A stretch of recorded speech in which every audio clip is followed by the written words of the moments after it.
नमस्कार दोस्तों, आइए सुनते हैं हरिशंकर परसाई के द्वारा लिखा व्यंग्य भोला राम का जीव। ऐसा कभी नहीं हुआ था। धर्मराज लाखों वर्षों से असंख्य आदमियों को कर्म और सिफारिश के आधार पर स्वर्ग या नरक के निवास स्थान अलॉट करते आ रहे थे, पर ऐसा कभी नहीं हुआ था। सामने बैठे चित्रगुप्त बार बार चश्मा पोंछकर बार बार थूक से पन्ने पलट रजिस्टर पर रजिस्टर देख रहे थे। गलती पकड़ में ही नहीं आ रही थी।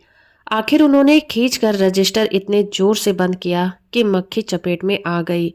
उसे निकालते हुए वो बोले, महाराज, रिकॉर्ड सब ठीक है। भोला राम के जीव ने 5 दिन पहले देह त्यागी और यमदूत के साथ इस लोक के लिए रवाना भी हुआ, पर यहाँ अभी तक नहीं पहुंचा। धर्मराज ने पूछा, और वह दूत कहाँ है? महाराज, वह भी लापता है। इसी समय द्वार खुले और एक यमदूत बदहवास वहां आया। उसका मौलिक कुरूप चेहरा परिश्रम, परेशानी और भय के कारण और भी विकृत सा हो गया था। उसे देखते ही चित्रगुप्त चिल्ला उठे, अरे, तू कहाँ रहा इतने दिन? भोला राम का जीव कहाँ है? यमदूत हाथ जोड़कर बोला, दया निधान, मैं कैसे बतलाऊं कि क्या हो गया। आज तक मैंने धोखा नहीं खाया था, पर भोला राम का जीव मुझे चकमा दे गया। 5 दिन पहले जब जीव ने भोला राम का देह त्यागा, तब मैंने उसे पकड़ा और इस लोक की यात्रा आरंभ कर दी। नगर के बाहर जैसे ही मैं उसे लेकर एक तीव्र वायु तरंग पर सवार हुआ, त्यों ही वह मेरी चुंगल से छूटकर न जाने कहाँ गायब हो गया। इन 5 दिनों में मैंने सारा ब्रह्मांड छान डाला, पर उसका कहीं पता नहीं चला। धर्मराज क्रोध से बोला, मूर्ख, जीवों को लाते लाते बूढ़ा हो गया, फिर भी एक मामूली बूढ़े आदमी के जीव ने तुझे चकमा दे दिया।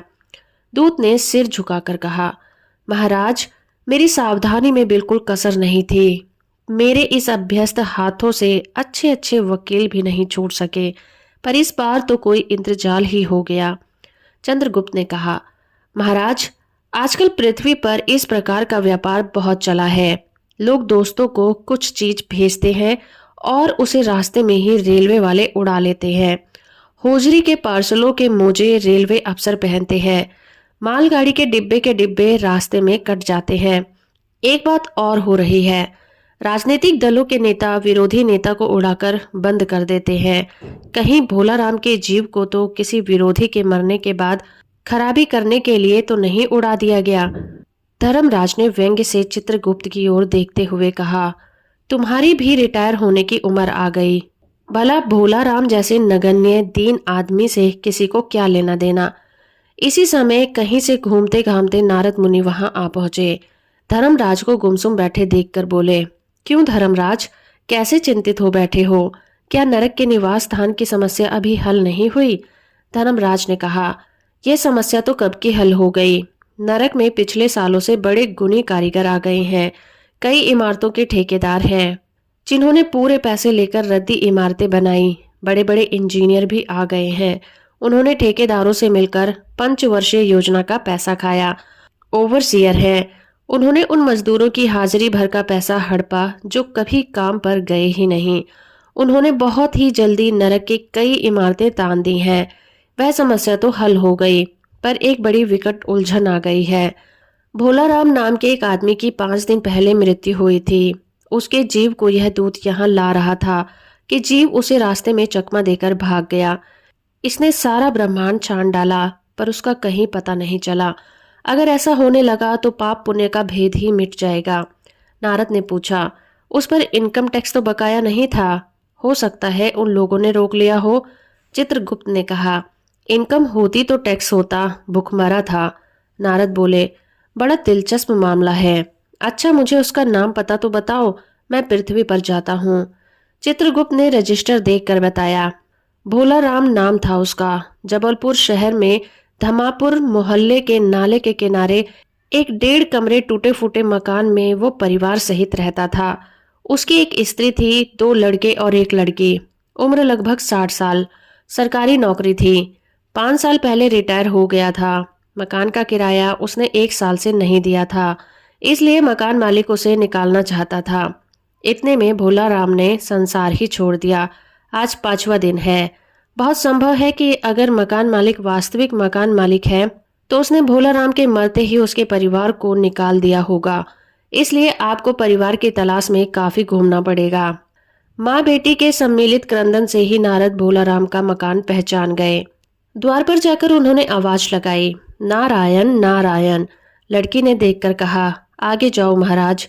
नारद ने कहा, मुझे भिक्षा नहीं चाहिए, मुझे भोलाराम के बारे में कुछ पूछताछ करनी है। अपनी माँ को जरा बाहर भेजो बेटी। भोलाराम की पत्नी बाहर आई। नारद ने कहा, माता, भोलाराम को क्या बीमारी थी? क्या बताऊं, गरीबी ही गरीबी थी। 5 साल हो गए पेंशन पर बैठे, पर पेंशन अभी तक नहीं मिली। हर 10-15 दिन में एक दरख्वास्त देते थे, पर वहां से या तो जवाब आता ही नहीं था, और आता तो यही कि तुम्हारी पेंशन के मामले में विचार हो रहा है। इन 5 सालों में सब गहने बेचकर हम लोग खा गए, फिर बर्तन बिके, अब कुछ नहीं बचा था। चिंता में घुलते घुलते और भूखे मरते मरते उन्होंने दम तोड़ दिया। नारद ने कहा, क्या करोगी माँ, इनकी इतनी ही उम्र थी। ऐसा तो मत कहिए महाराज, उम्र तो बहुत थी। 50-60 रुपया महीना पेंशन मिलती तो कुछ और काम कहीं भी करके गुजारा हो जाता, पर क्या करें, 5 साल नौकरी से बैठे हो गए और अभी तक एक कौड़ी नहीं मिली। दुख की कथा सुनने की फुर्सत नारद को नहीं थी। वे अपने मुद्दे पर आए।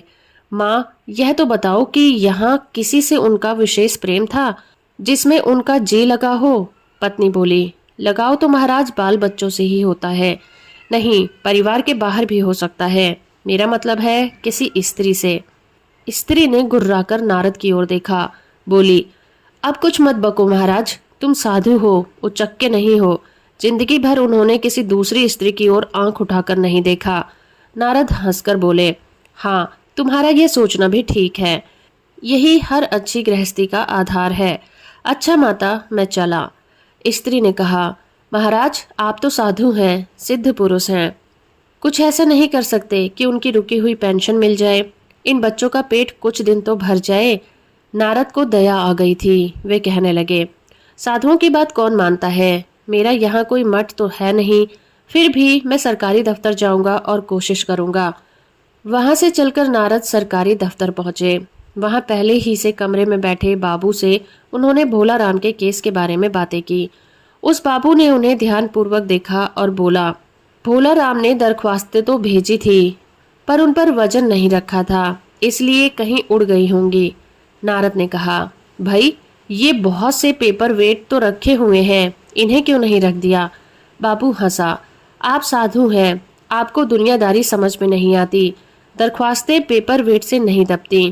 खैर, आप उस कमरे में बैठे बाबू से मिलिए। नारद उस बाबू के पास गए। उसने तीसरे के पास भेजा, तीसरे ने चौथे के पास और चौथे ने 5वें के पास।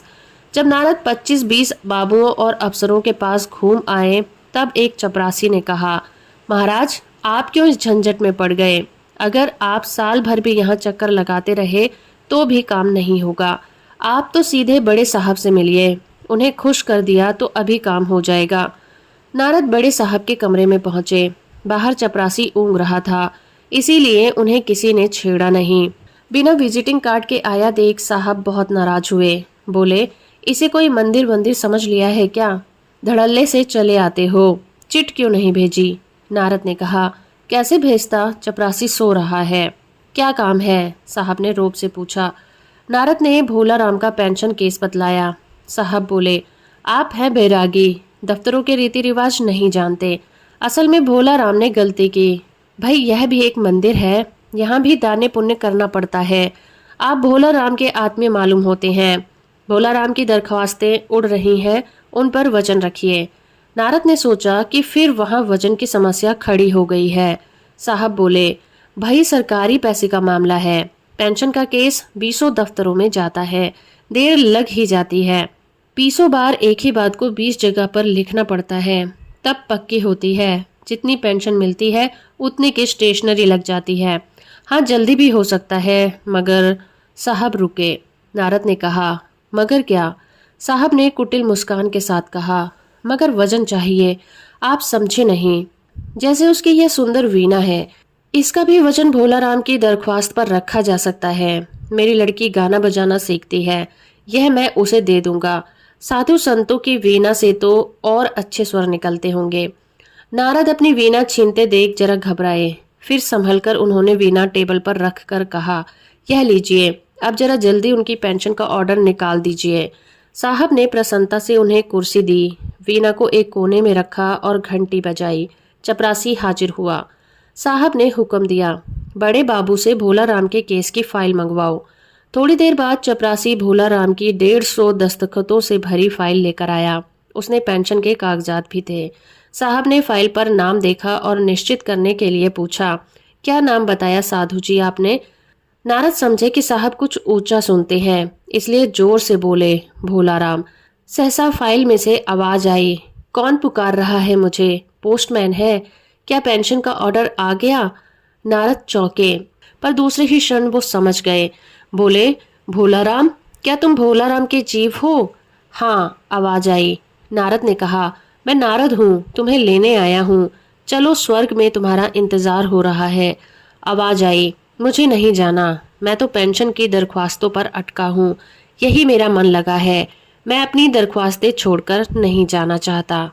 तो दोस्तों, अभी आप सुन रहे थे हरिशंकर परसाई के द्वारा लिखा व्यंग्य भोला राम का जीव।